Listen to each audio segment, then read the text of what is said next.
Vamos começar com o chamado de Ezequiel. Lembre-se, ele tinha 30 anos de idade, o mesmo ano em que, numa situação normal, se tornaria um sacerdote como seu pai, e assumido os ofícios muito santos de oferecer sacrifícios no templo.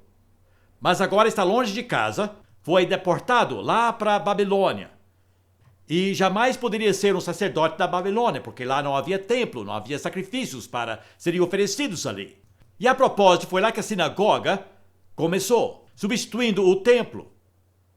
Porque a sinagoga era um lugar de louvor e leitura da Bíblia. Um lugar de louvor e oração. E na verdade, este é o padrão judaico normal agora, porque não tem templo. Seus cultos são centrados na sinagoga. E tudo começou na Babilônia. Eles tinham que se reunir, mas não poderiam oferecer sacrifícios. Eles não tinham altar, não tinham sacerdócio. E isso, a propósito, nos dá o padrão para a vida da igreja. Porque nós não temos um templo e não precisamos de altares, nem de sacerdotes ou sacrifícios. O que nós temos são sinagogas. E essa palavra no hebraico significa se ajuntar. Então se ajuntavam ali, mas não precisavam de um sacerdote. Precisavam de um mestre, de um rabino, mas não de um sacerdote. Então ele não tinha ministério. Mas Deus tinha um ministério para ele. E como tantos outros profetas, começou com uma visão. E isso é descrito muito claramente bem no começo do livro de Ezequiel. É uma visão estranha. E os estudiosos modernos fazem a festa. Dizem que ele era cataléptico, que teve um acesso e foi isso que ele viu no seu acesso, ou que ele tomava drogas. É impressionante o que as pessoas dizem.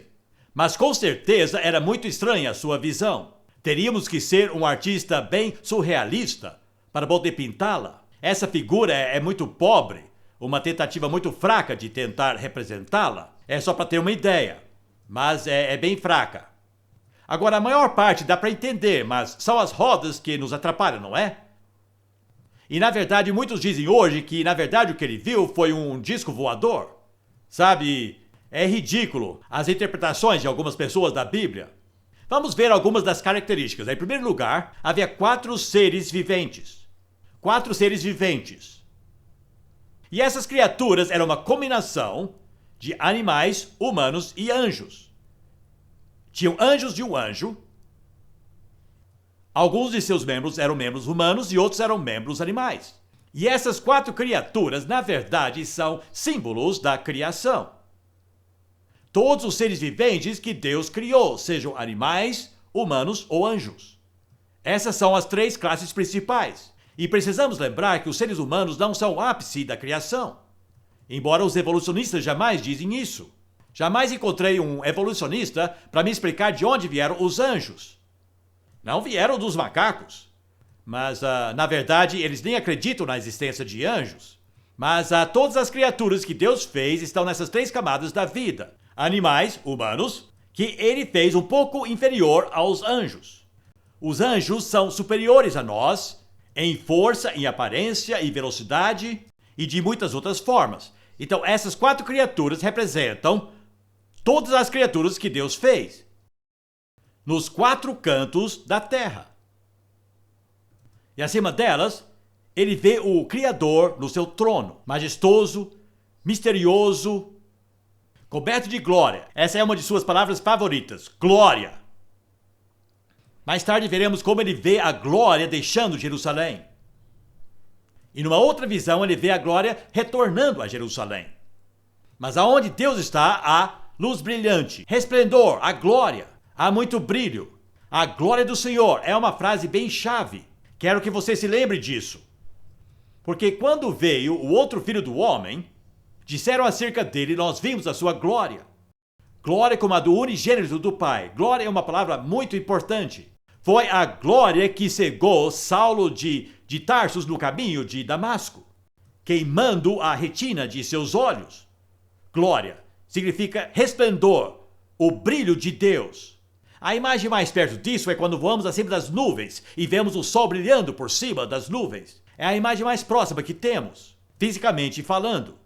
Você já fez isso e viu as nuvens debaixo do sol? É glorioso. E a ideia de glória é sempre ligada às nuvens da Bíblia. Nas Escrituras, as nuvens de glória. Bom, aqui temos o Criador no seu trono, sobre todas as criaturas. É um trono de cristal apoiado numa base de cristal. É transparente, é lindo. E agora vem essas rodas. Elas ficam embaixo e estão apoiando essa plataforma de cristal sobre a qual está o trono do Criador. E essas rodas são bem incomuns. Tentei fazer um desenho. Elas fazem uma intersecção dessa forma. Então, duas rodas se tocam. E nas bordas das rodas nós temos olhos. Agora, as rodas, como vemos, podem andar em qualquer direção. E elas são um símbolo da omnipresença de Deus. Deus pode estar em qualquer lugar, a qualquer hora. O nosso Deus é um Deus móvel. Agora, o significado disso é que até então, todas as visões do trono de Deus eram estáticas. O trono estava fixo em um só lugar. E este lugar era Jerusalém. Então aqui há o primeiro conforto para Ezequiel. O trono de Deus é móvel. Ele pode ir para a Babilônia. Estão entendendo? Sabe, porque quando você está em um lugar e você pensa que Deus está a quilômetros de distância, você pensa, Deus está muito longe. Mas o trono de Deus está sobre rodas. E essas rodas não andam em uma só direção, andam em qualquer direção. Estão entendendo? É um símbolo muito simples. Basta entendê-lo. E não é apenas isso.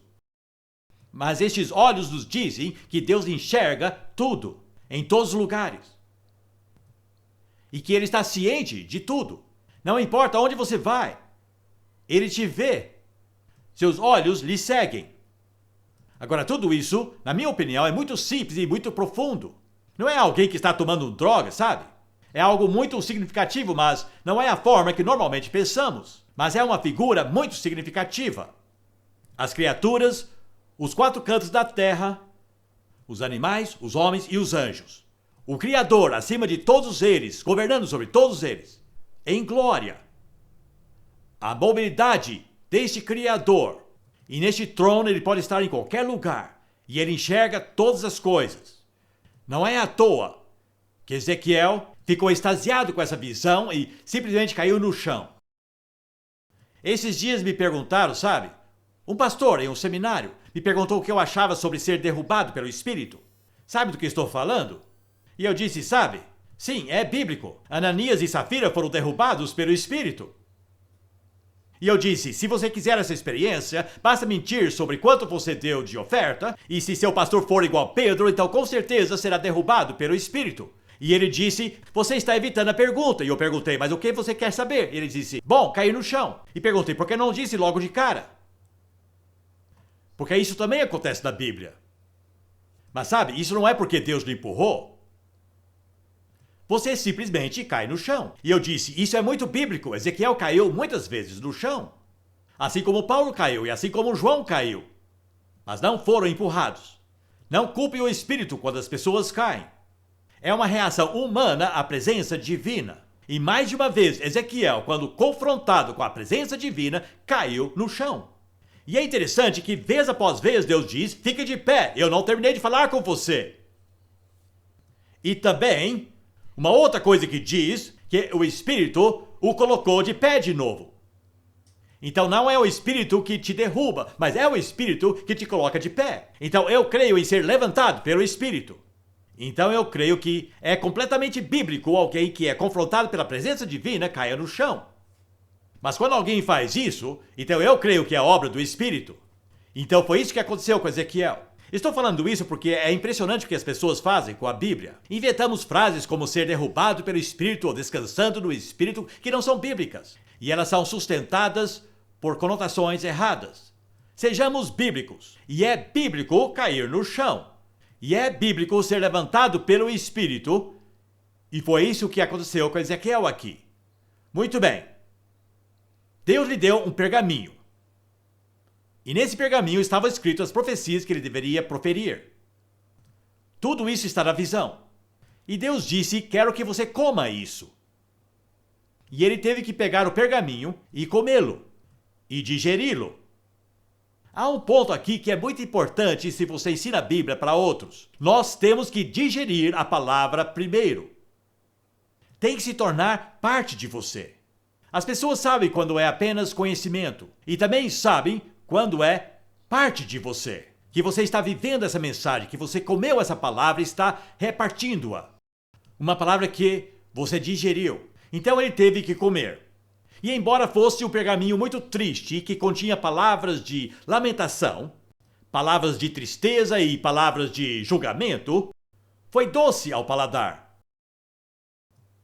Agora, talvez você não entenda isso, mas ao comer o pergaminho foi doce ao paladar. Agora, é impressionante, mas quando você realmente anda com Deus, mesmo as palavras severas de Deus são doces. Talvez você não consiga entender isso ainda, mas eu tenho falado muito sobre o inferno recentemente, tentando restaurar o entendimento disso aos cristãos. E é impressionante quantos vêm falar comigo depois, muito obrigado, eu realmente gostei disso. E depois dizem, bom, talvez não escolhi a palavra certa. Sua palavra foi muito encorajadora. Não é impressionante? Que o sermão sobre o inferno pode ser encorajador, mas tenho certeza que alguns de vocês estão entendendo. É melhor que Deus fale conosco sobre qualquer coisa do que não falar conosco. E é encorajador saber que as pessoas não sairão ilesas. É encorajador sabermos que Deus vai tratar com o mal, não é verdade? É bom saber disso. Então as palavras foram doces ao paladar, mesmo sendo palavras muito tristes. Meio contraditório, mas assim como Isaías, Deus lhe disse, você terá que enfrentar pessoas duríssimas. E à medida que você prega, se tornarão mais duras. Mas depois Deus disse a Ezequiel, eu lhe farei mais dura do que essas pessoas. Vou lhe fazer bem resistente. Ele disse, farei tua testa como pederneira. Em outras palavras, nada conseguirá entrar na sua mente para te desanimar. Porque há tanta coisa para desanimar um profeta de Deus. Quando as pessoas ficam cada vez mais endurecidas e não querem ouvir. Mas se tivermos uma testa dura, isso não nos desanimará. Só vamos pensar da palavra de Deus e como entregá-la a outras pessoas. Muito bem, Ezequiel tinha uma visão sobrenatural. E, portanto, discernimento. Como também tinha presciência. Como também supervisão. Todos esses são visões que Deus nos dá. Ele nos concede discernimento e vemos coisas que outras pessoas não veem. Ele nos dá previsão para vermos o que vai acontecer antes que acontece. E ele nos dá supervisão, onde nos assentamos com ele, olhamos para baixo e ao nosso redor. E enxergamos o seu propósito. Esse é um tipo de dom que recebemos em visões. E há uma ênfase muito grande aqui no visual. Estamos entrando aqui em um outro ramo da profecia chamada apocalíptica. Embora seja profecia, é diferente. É mais visual do que verbal. E é muito simbólico, muito dramático.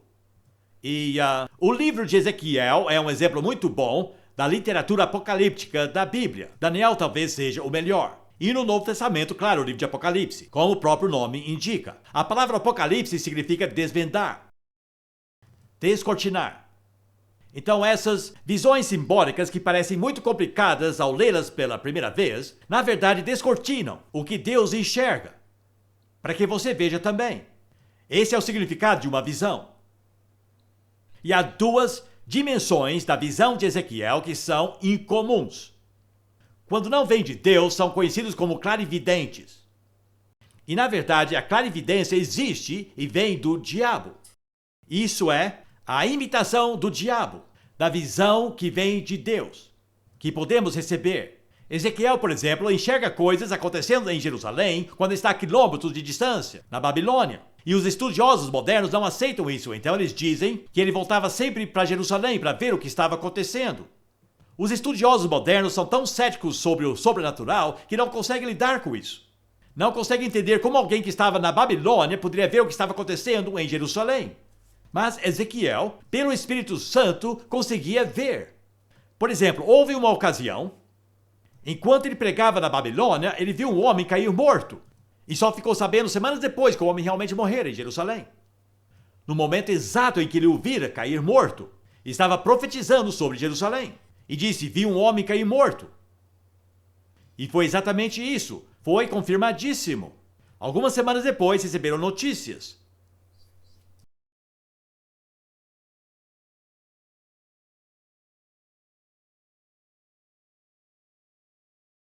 Somewhere else. And it can see things happening in another time in the future. And Ezekiel is full of such incredible sight. He sees things happening at other places and at other times. And they are so vividly described that, again, unless you believe in the inspiration of the Holy Spirit, you'd have to say that either he was himself moving around all these places, or, regarding the future, that these prophecies were not written by Ezekiel but by someone else after the event. And that is the real choice we have when we get into prophecy and apocalyptic. Do you believe God sees all this and can show his servant the prophet? Or will you have to find a humanist explanation? Now, in fact, the Bible is a book full of predictions about the future. Let me give you some facts and figures. There are altogether, 27% of the verses of the Bible have a prediction about the future. That's over a quarter. And Ezekiel is one of the highest, one of the most concentrated. Another figure. Altogether, there are 735 separate events predicted in the Bible. Some of them are predicted once, one or two over 300 times. But 735 separate events are predicted before they happen. Of those, here's another statistic. It was an ancestor of mine invented the word statistics, Sir John Sinclair. He must have had his own teeth. It's a horrible word to say. And people say there are three sorts of lie, black, white, and statistical. But anyway, here's another one. Of those 735 events, 593 have already happened. That's 81%. Why do people read horoscopes? They're never more than 5% accurate. The Bible's been 100% accurate, not 81%, because most of the other predictions are about the end of the world, which obviously couldn't have happened yet, because we're still here. And there are less than 20 still to happen before Jesus gets back, out of 735. That tells you something. Well, now, Ezekiel and Daniel, between them, have the highest percentage of predictions about the future in the whole Old Testament. We're dealing with predictions, and probably of the predictions in Ezekiel, 3/4 have already come true to the letter. And the statistical chances of such things happening, I'll be telling you about one of them later, and the statistics of chance for that to happen are 1 to 75 million. Yet it happened. Why don't people believe the Bible? If you want to know what's going to happen to our world, read your Bible. God has told us all we need to know. So we are dealing with a miraculous book. We are dealing with a supernatural book. Without God, Ezekiel could not have said what he did. Now let's get the shape of the book. Looks a bit complicated at first, I know, when we look at a new chart, but it'll come clear. I have been talking so far entirely about chapters 1 to 3, which was the 5th year of his exile. He was now 30, he'd been deported at 25, and he was age 30, and the priest Ezekiel is being redeployed as a prophet. The first 3 chapters are entirely concerned with the vision and his response to it, which made him a prophet of God. Then we move into the messages. And there are 3 clear divisions in his message. His message came in only 3 occasions, remember. First in the 3 years, from 30 to 33. Then later, when he was 36 to 37. And then the final one came when he was 50. So that's all he preached. In between he was silent. Really silent. Now the 3 subjects he deals with over those 3 times of ministry are quite different from each other. The first is the most depressing. It covers chapters 4 to 24, and it is retribution for the city Jerusalem. There's nothing in it except this dreadful announcement that Jerusalem is going to be totally destroyed. Totally. And that's the really depressing section of his book, the one that nobody quotes. By the way, I wonder how many of you could actually quote me a verse from Ezekiel. I won't ask you to do it, but put your hand up if you could just quote a whole verse from Ezekiel. Do you see what I mean? About half a dozen of us. It really isn't a book full of memorable quotes. It's not a book of texts. You have to read the whole book to get the message. People who just like quoting texts, Ezekiel's no good for them at all. Well now, retribution for the city of Jerusalem. And that was followed by that siege of Jerusalem, which was a terrible trial and brought the city under Babylon's control without destroying it. Then comes the second time he prophesied, in the 11th to the 12th year of his exile, when he was 36 to 37. And it's covered by what we call chapters 25 to 32. So that you're reading there the second time he opened his mouth. This time, it's not about Jerusalem at all. It's about the nations around Jerusalem who took advantage of the fact that Jerusalem was now under Babylon's control and who were glad to see Israel finished. Again, there's something strangely modern about this. Israel today is completely surrounded by people who would love to see her finished. See? It's the same situation all over again. And in fact, if you didn't realize it, Saddam Hussein's war was really aimed at Israel, not Kuwait. What he really hoped was to drag Israel into the conflict and finish Israel off. And had he done so, he would have been the hero of the entire Middle East. He would have been the greatest. That's what he was after. And he's still got that in his mind. But you see, this is so very similar. And all that is God saying, I will take revenge on Israel's neighbors, on Judah's neighbors, little Judah. Everybody was so glad to see her going down. But God says they will pay for that. And then in 587, of course these years all go backwards because we're in BC. In 587, Jerusalem was destroyed. That's when he lost his wife. Sorry, no, he lost his wife when Jerusalem was besieged. Jerusalem was totally destroyed. After that, his whole preaching changed. He started again when he was 37, or at least that was almost a continuation of this. After Jerusalem was destroyed, he continued preaching, but now the whole of his message was, one day we're going home. One day Jerusalem will be rebuilt. One day there's going to be a new temple. And the whole thing becomes positive hope. One day the Valley of Dry Bones is going to come together and be a mighty army. It's all positive optimism, looking forward to a whole future. In other words, until Jerusalem was destroyed, he had to be gloomy. As soon as it was destroyed, what the people then needed was to be lifted in hope, because they were now at the bottom of despair. You see how his message matched their reactions to what was happening and was God's answer to it.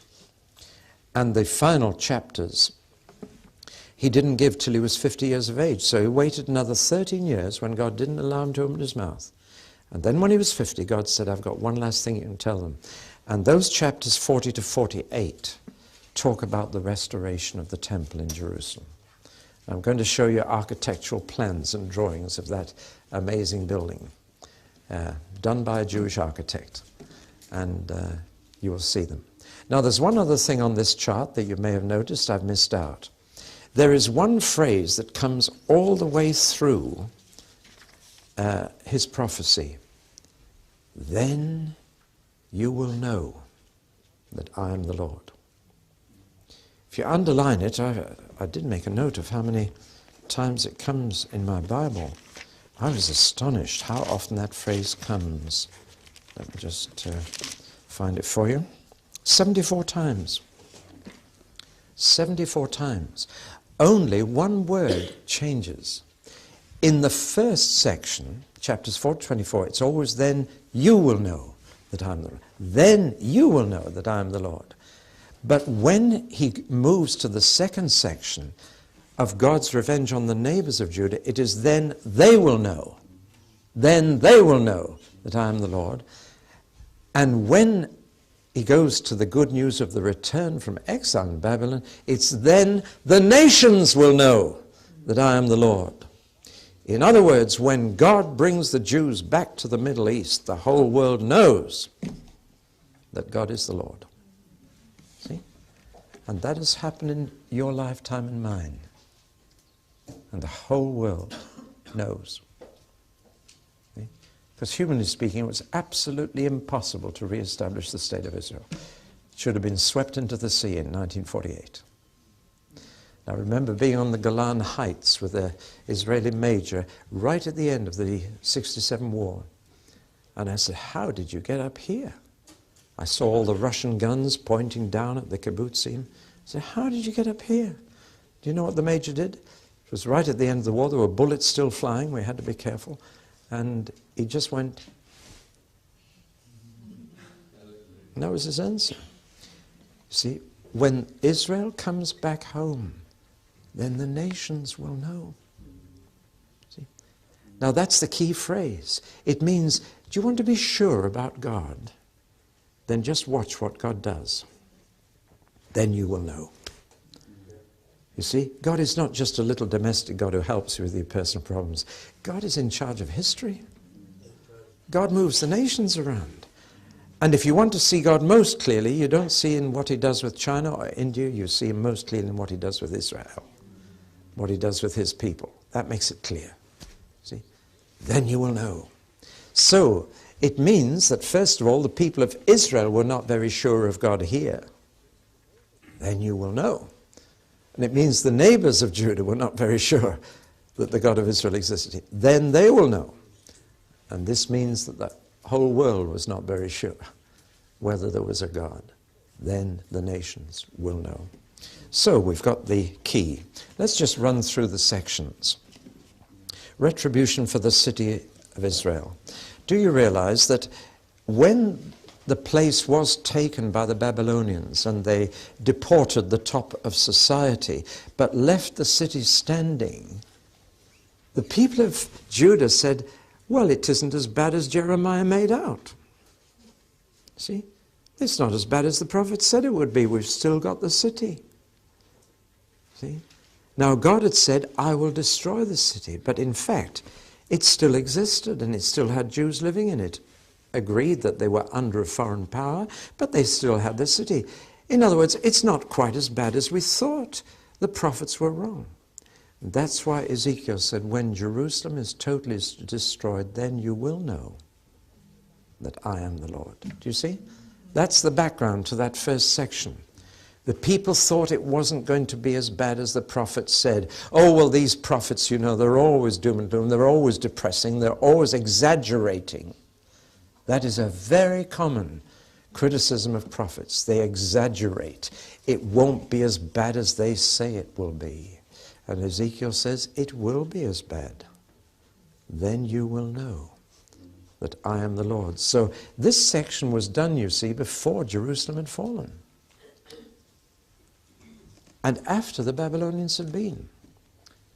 And the people were saying, well, it's not as bad as we thought. And so that's why it's so depressing, this first section. Their sin was as bad as the prophets had said, and therefore the judgment would be as bad as the prophets had said. Now then, Ezekiel not only had to communicate this message in word, he had to communicate it to their eyes as well as their ears. And the poor man had to do it in so many queer ways. I mean, actions speak louder than words. He had to teach them 6 times that Jerusalem was finished. The first was quite simple. He had to get a slab of clay and make a little model of Jerusalem. And then, when it was baked hard in the sun, he had to take the model of Jerusalem and smash it to pieces.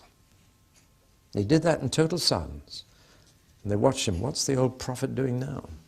He made this little model of Jerusalem and then he smashed it. He said nothing. The second time, this was bad. The Lord said, lie on your left side for 390 days. Then lie on your right side for another 40 days. Can you imagine doing that? And he had to do that to symbolize the number of years they'd been disobeying God. And then the duration of the siege. And to make sure he did it, God said, I'm going to tie you up with rope. So imagine Ezekiel tied up in rope, lying on his left side for 390 days, then his right side for 40. Not saying a word. What's he up to now? The third one, he had to go on a meager diet to symbolize the shortage of food during the siege in Jerusalem. And he actually lived on 8 ounces of bread and 2/3 of a quart of water. That's 0.6 of a litre and 0.2 kilograms of bread. And he had to live on that diet for a long time. And he had to cook it over dried human excreta. So when he emptied his bowels, he dried what came out, and he used it as a fire to cook his little bit of bread.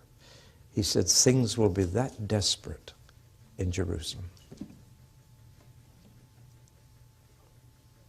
Actually, he protested to God. He said, God, I can't use human excreta. And God said, all right, I'll allow you to use cow dung instead. Another wonderful example of God's flexibility, by the way. See? It's very important, the flexibility of God, you know, because some people talk about God's sovereignty as if it's arbitrary, as if he just picks numbers out of a hat, as if he makes a decision there's nothing you can do about it. That's not God. God really responds to us. And Ezekiel just said, Lord, I really do draw the line at that. God said, all right, you can use cow dung instead. It's this real personal relationship between God and his people that comes across, you know. You go and see the film Fiddler on the Roof. And look at the way old Tekfi talks to his God. That is the real relationship we have with God. And we need it.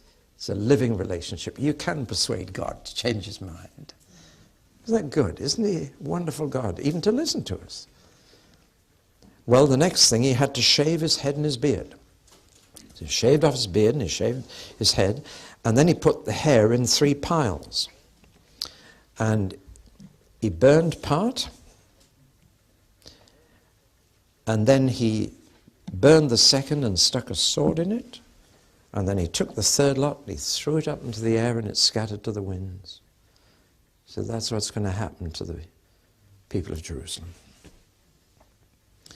The 5th, he had to put all his clothes in a bag and then dig a hole in a wall and creep out through the wall at night. And you know, when he did that, the same thing was happening. It was going to happen. That was when Zedekiah dug his way out of Jerusalem. He'd seen this happening and he had to act it. He said, you'll find the king sneaking out through a hole in the wall. And the 6th was the hardest of all. I've already mentioned it, when his wife died. And he was not allowed to mourn. Because, said God, when Jerusalem finally falls, the people will be so stunned. They won't be able to believe it. They won't even cry. They will be just too bewildered, too stunned. And I want you to show them, by not mourning for your wife, that will be their reaction to the ultimate loss of their city. Poor old Ezekiel. And he told them it would be a ruin, a ruin, a ruin. Jerusalem will be a ruin, a ruin, a ruin. There shall not even be a trace of it until he comes, whose right it is, and I will give it to him. And one of the most telling visions he saw was the glory of the Lord in the temple. And the glory just disappeared and faded away, and it went up to the top of the Mount of Olives and then disappeared. Does that tell you anything? It's exactly what happened to Jesus. They rejected him. He went to the top of the Mount of Olives and disappeared. The glory of the Lord went, and he disappeared in clouds of glory. You know, the more you read the Bible, the more amazed you are that it all hangs together, and that one detail here fits another detail there. Now, why will Jerusalem fall? We're still in this first part. There are three major things: idolatry, immorality, and ingratitude. Those are the three things that keep coming out. The idolatry, they were actually worshipping the goddess Asherah in the temple. They'd put figures of animals on the walls of the temple rooms. And the women had started worshipping a goddess called Tammuz at the very gate of the temple. And Ezekiel even saw 25 men in the temple worshipping the sun. I mean, all this was just religion, all sorts of religion coming in. I think that's going to be the biggest battle for us today, to keep Christianity free of other religion. It really is, because our children are being brainwashed in school to be worshipping in a pantheon with Buddha and Confucius and Jesus all mixed up together. What's happening there? Immorality. It's interesting, Ezekiel calls Jerusalem a bloody city because of the ruthless exploitation of widows and orphans and strangers, because of the murders that were taking place in the city. There was lying throughout the city, sexual immorality throughout the city, and contempt for parents in the holy city of Jerusalem. The ingratitude is, God is saying, after all I've done for you, this is how you repay me. After all I did for you, you are utterly ungrateful. And you know, ingratitude is one of the major sins throughout the Bible. The failure to say thank you to God. He uses a series of stories to bang these points home. Ezekiel used parables to make his point. And there are 5 parables he uses. I just list them and you can look them up. A wild vine, that was a parable that Jesus used as well. A girl, a deserted baby girl who becomes a queen and then becomes a prostitute. That's a vivid parable. A parable of 2 sisters, Aholah and Aholibah, which represents Samaria, the 10 tribes in the north, and Judah, the 2 tribes in the south. And the whole story of the 2 sisters brings home the message. Then there's a parable of the lioness and her 2 cubs, her 2 whelps are taken captive. And finally there's a parable of 2 eagles, one representing Pharaoh and one Nebuchadnezzar. But parables are a way of communicating truth to those who want to know. And like the other Son of Man, he used the parables. Finally, he blamed 3 groups of people particularly: the prophets, the priests, and the kings. He says they're all partly responsible for the condition of Jerusalem. And then, with his 3 heroes in mind, he said, God couldn't even save Jerusalem if Noah, Job, and Daniel were living in it. But in fact, none of them were living in it. Daniel was in Babylon, Noah and Job were dead. But he says if the 3 best men in our history were in this city, that wouldn't prevent it being destroyed. Noah, Job, and Daniel. Very interesting combination. Well, we'll leave it there until the 3rd talk.